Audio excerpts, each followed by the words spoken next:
بسم اللہ الرحمن الرحیم۔ حدیث مبارک ہے کہ سعد بن ابو سعید مقبری نے خبر دی، انہیں ابو سلمہ بن عبد الرحمن نے خبر دی کہ ام المومنین حضرت عائشہ رضی اللہ تعالی عنہ سے پوچھا انہوں نے کہ نبی کریم صلی اللہ علیہ وآلہ وسلم رمضان میں رات کو کتنی رکعتیں پڑھتے تھے؟ آپ نے جواب دیا کہ رسول اللہ صلی اللہ علیہ وآلہ وسلم رات میں 11 رکعتوں سے زیادہ نہیں پڑھتے تھے، خواہ رمضان کا مہینہ ہوتا یا کوئی اور۔ پہلے آپ صلی اللہ علیہ وآلہ وسلم 4 رکعت پڑھتے، ان کی خوبی اور لمبائی کا کیا پوچھنا؟ پھر آپ صلی اللہ علیہ وسلم 4 رکعت اور پڑھتے، ان کی خوبی اور لمبائی کا کیا پوچھنا؟ پھر 3 رکعت اور پڑھتے۔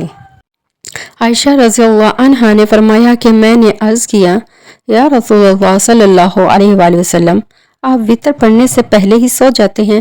اس پر آپ صلی اللہ علیہ وآلہ وسلم نے فرمایا کہ عائشہ رضی اللہ عنہا میری آنکھیں سوتی ہیں لیکن میرا دل نہیں سوتا۔ اس حدیث کو صدقہ جاریہ کے طور پر آگے شیئر ضرور کیجیے گا۔